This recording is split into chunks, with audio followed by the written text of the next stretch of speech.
Et je dis toujours à mes clients, mais mes légumes, ils ont un prénom. C'est-à-dire que vous allez voir les haricots de Béranger, vous allez voir les choux raves de Hubert, vous allez voir les Sébastien, Nicolas, Julie. Tous ces gens-là, en fait, finalement, depuis une quinzaine d'années, je commence vraiment à nouer des forts liens avec eux, avec des jeunes qui arrivent et tout. Et ces gens-là, ils sont capables de me dire le matin au marché, à mes petits pois, ils sont meilleurs chez Hubert en face, hein, tu ne me les prends pas aujourd'hui. Tu vois, il y a un petit jeu comme ça qui se fait. Et surtout, ils me disent, bah, ça commence, ça s'arrête. Maintenant, le haricot, c'est fini, t'en fais plus.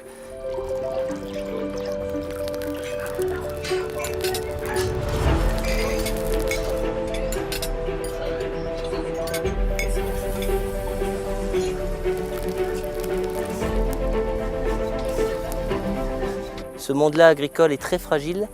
L'argent pour eux, bah, ils n'ont jamais couru après, ça n'a pas été jamais un souci pour eux, mais vraiment se faire au moins vivre de leur passion. Et quand tu rencontres des gens comme ça, ben, ça te remet vraiment sur terre. Parce que ces gens-là, ils te disent, mon coco, l'argent, ça ne mènera pas le monde, ou ça le mènera à sa perte. Mais enfin, ce qui nourrit le monde, c'est nous, quoi. Hein, c'est nous qui faisons les veaux, c'est nous qui faisons du lait, c'est nous qui faisons les légumes. C'est vrai que ce jour, ces gens-là ne sont plus là, nous on ferme nos restaurants et puis même je dirais qu'il y aura des gros problèmes sur Terre. Et je pense que voilà, on met beaucoup d'importance dans l'argent actuellement, dans la société actuelle. Et en face, vous avez un monde agricole où je dirais que malheureusement l'argent manque un peu parce qu'on ne leur paye pas assez leurs produits. Mais je dirais qu'à un moment donné, eux, ils ont envie de tenir bon parce qu'ils ont une passion de leurs produits, de leur production, et il faut les encourager.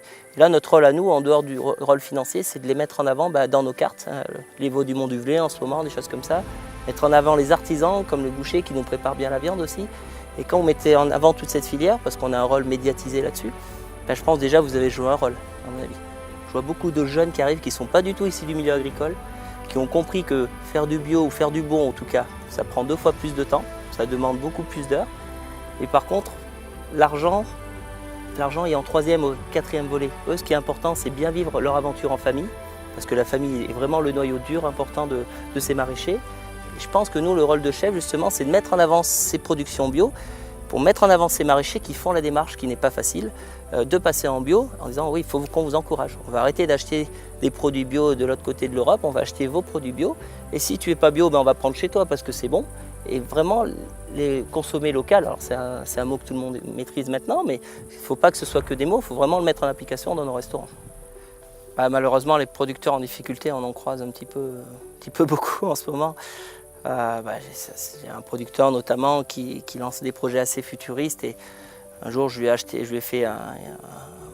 donné de l'argent et il dit tu me rembourseras dans les mois qui suivent en porcelet derrière, voilà, ça ne me dérange pas et ça a permis de sortir la tête rouge de tout ça, ou certains qui me demandent des fois des avances et puis ils me donnent les produits derrière, enfin ils me les donnent, ils me les font passer derrière, ça ne me dérange pas et nous on a les moyens de le faire. Mais c'est vrai que moi je vois par exemple cet hiver, je suis allé voir je suis allé voir des producteurs de veau du Velay, d'agneau noir ou de fin gras du Mézin sur le plateau là, de la Haute-Loire et on rencontre des gens, surtout en élevage, qui vivent de leur passion 7 sur 7, qui sortent peut-être 5, 600, 700, 800 euros par mois, c'est une réalité. Et c'est des gens qui vivent de leur passion, qui ne demandent pas de gagner 4 000 euros, 2 000, voire 1 500 euros par mois, qui demandent simplement d'arriver un peu à vivre de leur passion. Et quand tu croises des gens comme ça, tu te dis, putain, pourquoi je n'achète pas mon produit un peu plus cher? Je veux dire, on a peut-être les moyens de le payer un peu plus cher, on peut le payer un peu plus cher. Et moi, à un moment donné, quand un producteur me dit, j'augmente d'1 euro, non, je dis, vas-y, augmente. Augmente même de 2, des fois, je leur dis. On dit des 2, oui, allez, ton produit est vaut, t'augmentes de 2. Alors, il augmente toujours de 1 parce qu'il n'ose pas, mais nous, on a quand même la chance de vivre dans un monde où on vend des menus assez chers. Alors, il y a beaucoup d'investissements, beaucoup de personnel, donc je ne vais pas dire on va tout augmenter le prix où on achète les produits, mais je pense qu'à un moment donné, en face, on a des gens aussi qui vivent de leur passion, à nous aussi trouver une balance avec ça. Donc demain, on va aller voir Julie et Sébastien, donc c'est les jardins d'Uranie à Saint-Sauveur-en-Rue, donc c'est vers le Tracol là-bas, c'est des jardins un peu atypiques, c'est à 900 mètres d'altitude, donc on voit déjà une altitude assez haute pour la région. C'est un couple que j'ai rencontré il y a 3 ans au marché, ils sont arrivés au début avec leur petit étalage. Au début, c'est un peu, on apprend à se connaître, on se regarde. Le premier jour au marché, on passe juste devant. Puis le deuxième jour, on dit bonjour.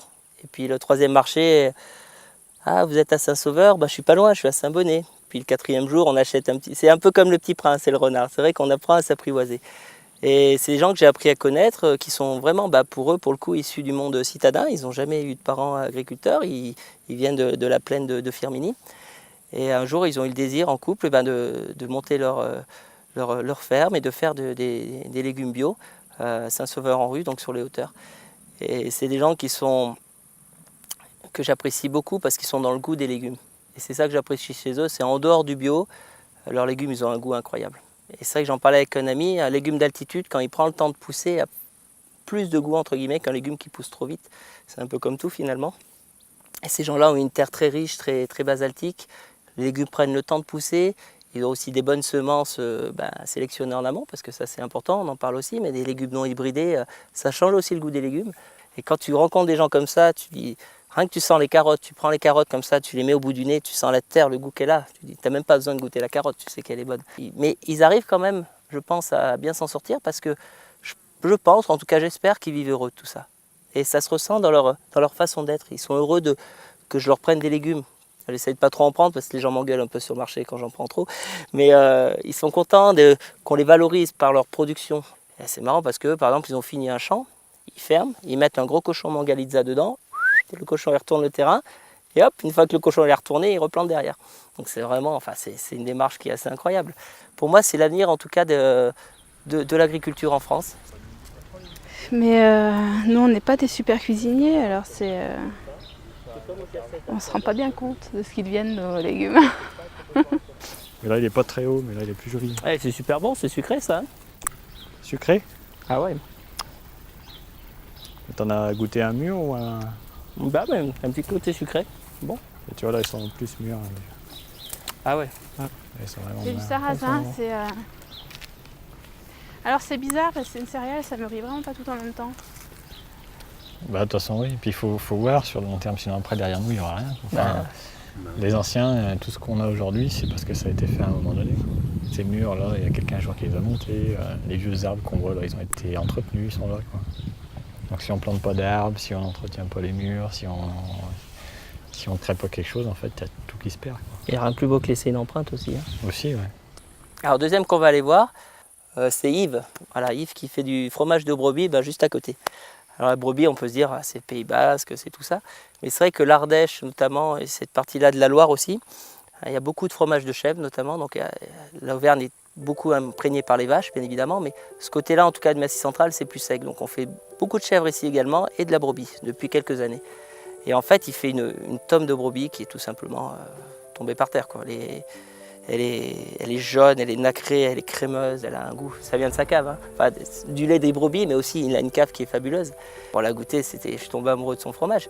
Et à côté de ça, il fait des yaourts de brebis qu'on sert en liaison en pâtisserie, par exemple, pour lier des coulis, tout ça. C'est un yaourt de brebis qui est crémeux, qui est super bon. Donc voilà, c'est quelqu'un aussi pareil, qui travaille avec son épouse, avec un associé. Et voilà, il a son béret sur le marché, comme le Basque, tous les samedis matins. Et c'est des gens qui ont la patate, quoi. Enfin, tu les vois le matin, tout le monde a le sourire. C'est-à-dire quand tu arrives après en cuisine, tu as la patate parce que finalement le sourire ça se transmet. Donc moi je me lève très tôt le matin à 4 h, mais j'arrive ici à 10 h, j'ai la patate parce qu'ils m'ont fait sourire pendant 2 heures. Et finalement vous le transmettez à un collaborateur qui vont le transmettre au client. Et après je me couche à minuit, donc ça fait des bonnes journées. Mais finalement c'est la meilleure journée de la semaine pour moi parce que je termine comme beaucoup de confrères quand on fait le marché, mais on a une patate monstre parce qu'on a rencontré ces gens qui, eux, derrière, on sait le joie de partager ça avec vous. Quoi.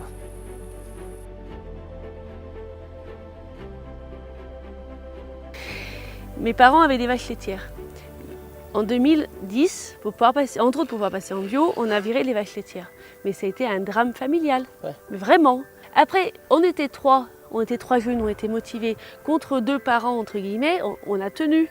Maintenant, mes parents, voilà, 10 ans après, ils nous disent « vous avez eu raison, c'était bien ce que vous avez fait, vous avez eu raison, vous avez une vie qui est mieux que la nôtre et tout, il n'y a pas de souci. » Mais sur le coup...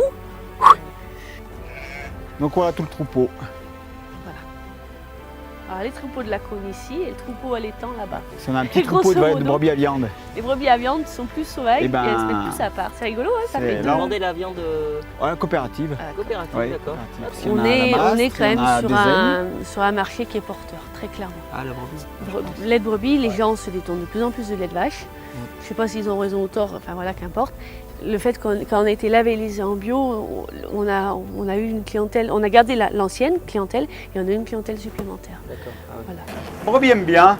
La Tanésie, ça. Ah d'accord, oui. Les brebis aiment bien ça. Ça se très bon, ça éloigne les insectes. Tu remarqueras, il n'y a pas beaucoup de mouches autour de la Tanaisie. Mais voilà, après la luzerne, c'est vachement... C'est délicat comme plante. Donc si tu la secoues trop, tu perds toutes les feuilles, donc tu perds tout le, Ah ouais, donc faut vraiment... tout le meilleur. Donc moins tu le touches, et là, la rentrée à moitié vert, pas à moitié vert. Ouais, tu le rends bien vert, comme ça, Voilà, ça voilà, reste ouais. bien, et après tu le sais. Et il y a une odeur de champignon. Bah, je pense que C'est c'est un peu ça. Moi, je vois du champignon partout. Ouais, Ouais, ouais. après, les gens, il est un peu barjot. Mais... Bon, c'est super ça. Non, mais je vais en prendre, j'en ramènerai 2-3 à la cérémonie, et puis les autres, je vous les laisse en garde. Je préfère qu'elles soient ici. Qu'est-ce qui donne vraiment le goût au fromage? Il y a le lait d'abord, bien évidemment. Bah, l'alimentation. Les premières tonnes qui sortent, enfin, il me semble, moi je sais pas, non, mais enfin, elles ont le goût de la cave, du coup. Elles ont le goût de la terre, vraiment. Puis après, ben, ça doit s'amplifier, j'en sais rien. Et surtout, ce qu'il faut leur donner à ces maraîchers, à ces producteurs, c'est leur fierté. D'ailleurs, je trouve que dans le monde agricole, on a perdu cette fierté du produit. On est tellement soumis à des aides que les gens ont perdu la fierté de vendre leur production et de bien en vivre.